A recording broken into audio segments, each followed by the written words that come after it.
السلام علیکم، welcome to my channel Horror Village. تمام ویڈیوز اپڈیٹس کے لیے ہارر ولیج کو سبسکرائب کر کے بیل نوٹیفیکیشن کو آن کر دیں۔ تو آئیے سنتے ہیں آج کی ویڈیو میں کسی کی زندگی پر بیتی سچی اور ناقابل یقین کہانی۔ میری مرحومہ بیوی کا انتقام۔ مجھے لوگ دیوانہ کہتے ہیں۔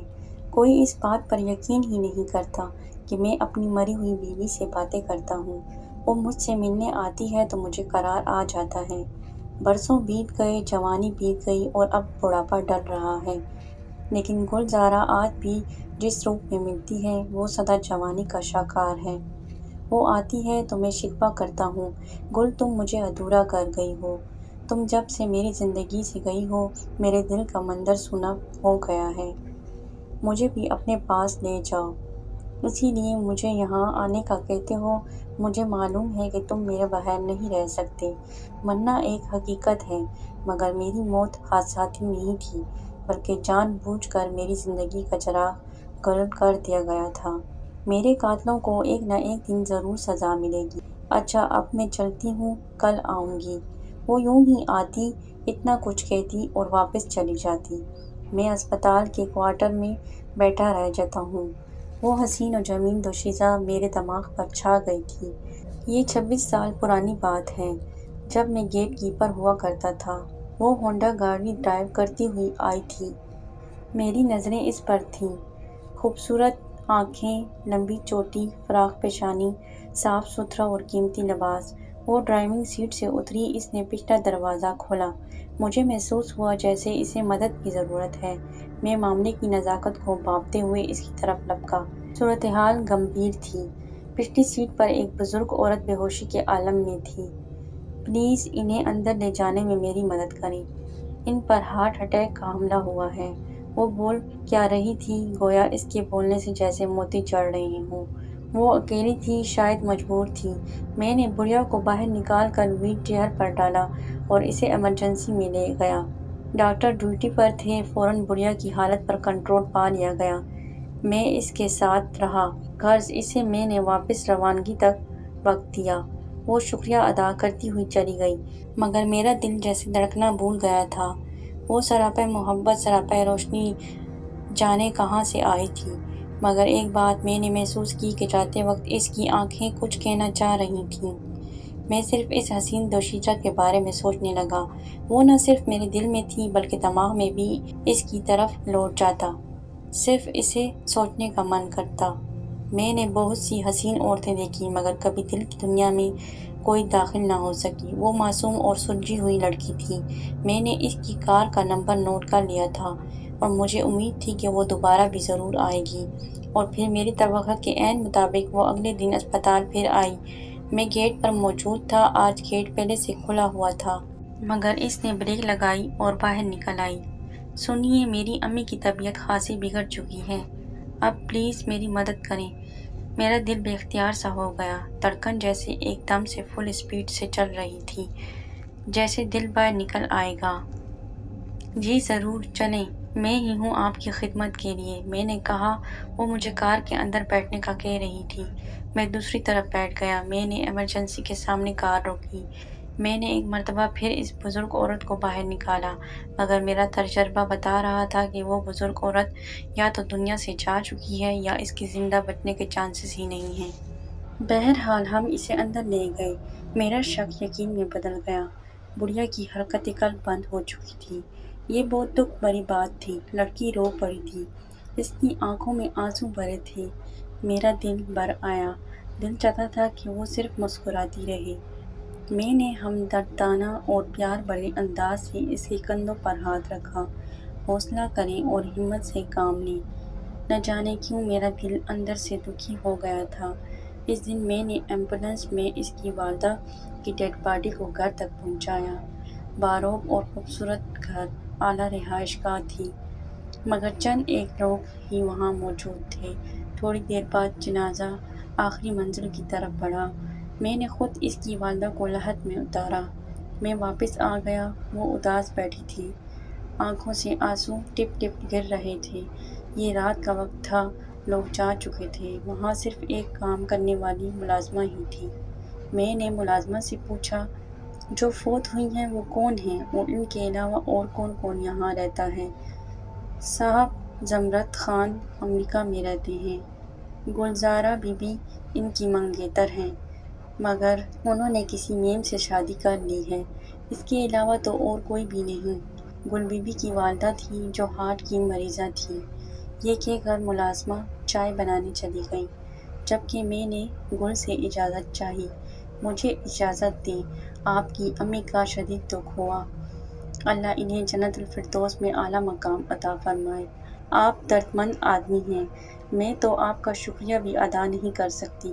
میری امی کی آخری رسومات کسی مرد سے ادا ہونی تھیں اور بدقسمتی سے ہمارے خاندان میں مرد تھے ہی نہیں۔ میں آپ کی احسان مند رہوں گی۔ کون سا شکریہ اور کون سا احسان، انسان ہی تو انسان کے کام آتا ہے۔ آپ پلیز کھانا کھا لیں، جانے والے کبھی واپس نہیں آتے، ہم صرف دعا کر سکتے ہیں۔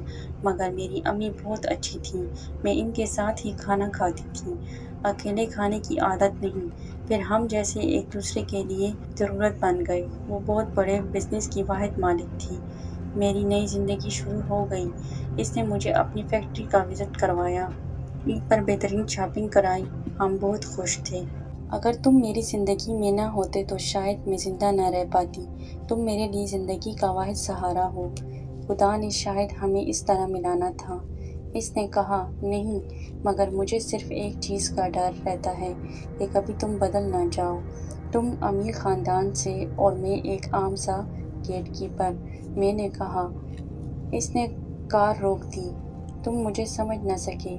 انسان کی اصل شخصیت اس کے کردار سے سامنے آتی ہے، ورنہ آج کل لالچ اور ہوس زدہ لوگوں کا میلہ لگا ہوا ہے۔ لوگ ایک عام عورت کو، چاہے وہ کتنی بھی طاقتور کیوں نہ ہو، اسے لوٹ کھسوٹ کا مال سمجھتے ہیں، اور تم ان سب سے الگ ہو۔ غرض محبت کا سہانا شروع ہوا۔ وہ آزاد خیال مگر باحیا لڑکی تھی، با کردار اور سلجھی ہوئی۔ اس کی مختصر کہانی کچھ یوں تھی۔ میرا نام گلزارہ، باپ بہت بڑا بزنس مین، والدین کی اکلوتی اولاد۔ کزن زمرد خان زندگی میں پہلا مرد، مگر منگنی کے بعد امریکہ میں جا کے اس نے گوری میم سے شادی رچا لی اور پھر واپسی نہ ہوئی۔ ہم بہت جلد ایک ہو گئے۔ وہ میری زندگی کے سہانے اور خوبصورت دن تھے۔ ہم مری گئے مری کے دن کبھی نہیں بھولتے۔ زمرد خان ایک عیاش اور بگڑا ہوا رئیس تھا۔ اس نے آنٹی کی خبر سنی تو اسے بھی افسوس کرنے کا خیال آیا۔ اس نے گھر کے نمبر پر لینڈ لائن سے کال کی۔ ہیلو گل، میں زمرد خان بول رہا ہوں۔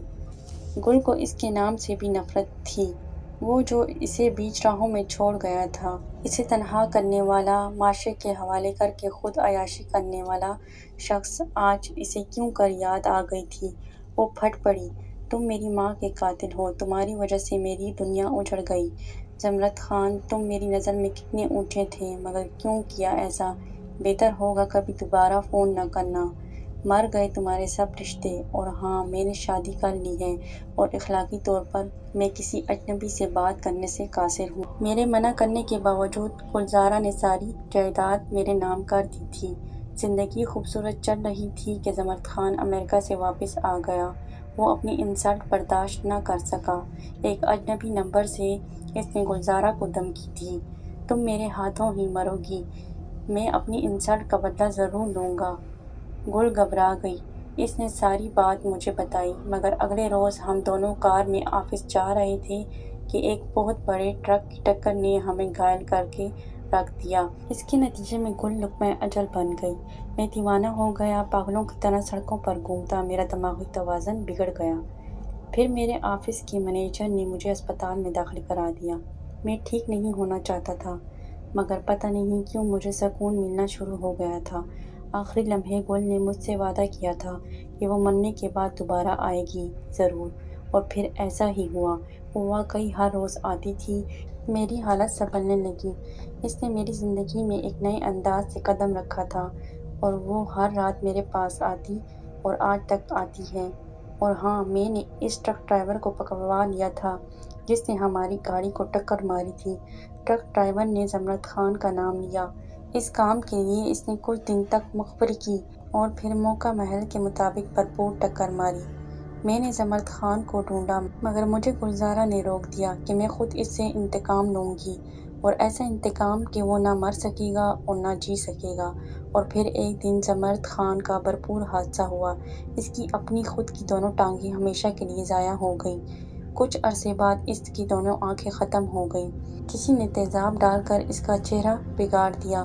انہی دنوں اس کی بیوی آئی، شوہر سے خلا لیا، جبکہ ساری دولت پہلے ہی اس کے نام تھی۔ آج کل زمرد خان بھیک مانگتا ہے۔ 25 سال سے یہ ایسے ہی بھیک مانگتا نظر آ رہا ہے، اسپتال کے باہر۔ اور میں جو بیوی کی فیکٹری کا مالک تھا، اس نے بھی سب کچھ چھوڑ دیا۔ جس کی دولت تھی وہ چلی گئی۔ دولت اگر کسی کے کام نہ آئے تو فائدہ کیا؟ میں نے گلزارہ کے نام ایک فلاحی ٹرسٹ کھول دیا تھا اور ساری دولت رفاہی ادارے کے نام کر دی ہے۔ ایک یتیم خانہ بھی کھولا ہے۔ دولت یا تو ایمان کی ہے یا محبت کی۔ محبت کے دم سے ہی دنیا کے سارے رنگ قائم ہیں۔ ہاں، آخری بات، زمرد خان کو اس حالت میں گلزارہ کے انتقام نے پہنچایا ہے۔ اس نے ایک ٹرک سے ہی حادثہ کیا۔ پہلے آپاچ ہوا اور پھر گل نے اس کی آنکھیں بھی چھین لیں۔ وہ بھیک مانگ کر اپنی زندہ لاش کو گھسیٹ رہا ہے۔